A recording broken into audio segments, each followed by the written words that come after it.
Selamat datang kembali. Hari ini kita bakal ngulik sesuatu yang keren banget. Sesuatu yang ada di balik setiap gadget yang kita pakai.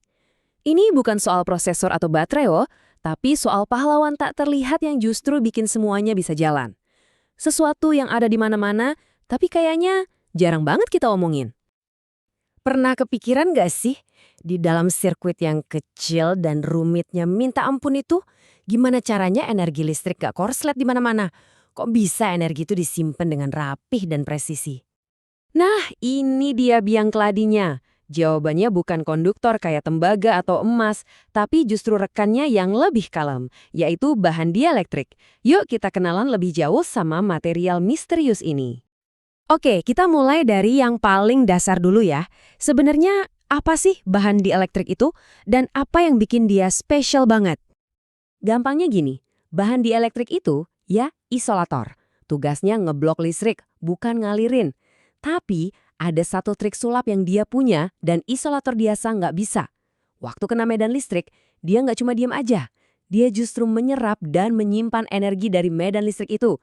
Keren kan? Biar lebih kebayang, coba kita bandingin deh. Konduktor itu ibaratnya jalan tol. Bebas hambatan, listrik bisa ngalir kencang lewat situ. Nah, kalau bahan dielektrik, ini lebih mirip kayak bendungan. Dia memang nahan aliran airnya, tapi dia juga nyimpan potensi energi dari air yang tertahan itu. Nah, interaksi inilah kuncinya. Tentu aja, nggak semua bahan dielektrik itu diciptain sama. Kemampuannya bisa kita ukur dari beberapa parameter penting. Ada yang namanya tegangan tembus. Ini kayak batas kesabaran dia sebelum akhirnya jebol dan malah jadi konduktor. Terus ada rugi dielektrik, yang intinya ngukur seberapa efisien dia kerja. Tapi yang paling penting, ini dia, konstanta dielektrik. Angka ini nunjukin seberapa jago dia nyimpan muatan listrik. Makin tinggi angkanya, makin super kemampuannya. Terus gimana persisnya cara bahan ini nyimpen energi? Jawabannya ada di sebuah proses internal yang luar biasa yang bisa kita sebut sebagai kekuatan supernya. Proses ini namanya polarisasi. Bayangin deh, kalau lagi nggak ada medan listrik, muatan positif dan negatif di dalam bahan ini tuh posisinya acak-acakan. Tapi, begitu ada medan listrik lewat, mereka semua langsung siaga. Muatan-muatan itu mulai geser dikit dan menata diri jadi lebih teratur. Nah, pergeseran inilah momen di mana energi listrik itu disimpan. Dan ternyata pergeseran ini ada 4 macam gayanya. Pertama, polarisasi elektronik, di mana awan elektron di setiap atom itu kayak ketarik sedikit. Lalu ada polarisasi ionik buat bahan kristal, ada juga polarisasi orientasi, ini lebih heboh lagi, molekulnya beneran mutar buat ngejejerin diri. Dan yang terakhir polarisasi ruang, di mana muatan ngumpul di perbatasan material.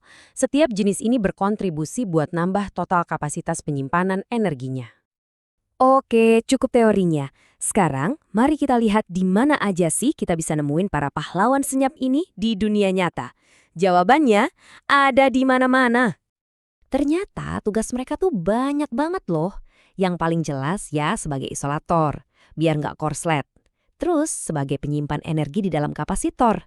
Dia juga bisa jadi medium buat ngarahin medan listrik, jadi papan buat sirkuit elektronik atau PCB, dan bahkan jadi elemen inti di beberapa jenis sensor. Benar-benar serbaguna.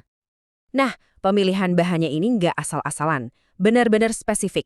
Buat kapasitor yang harus nyimpan banyak energi, kita pakai keramik yang konstantanya tinggi.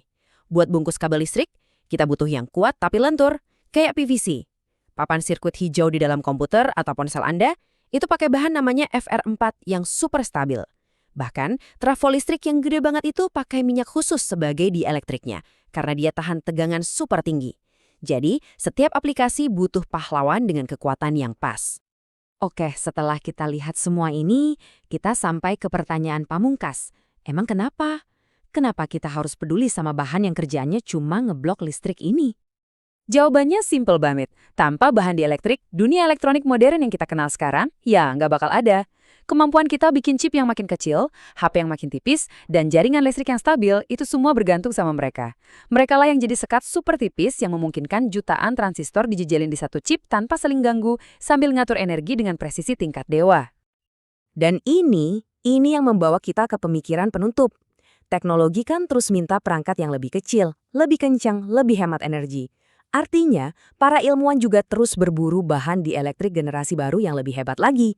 Jadi pertanyaannya sekarang adalah, kira-kira material super baru apa ya yang bakal jadi fondasi buat terobosan teknologi di masa depan? Sesuatu buat kita pikirkan bersama.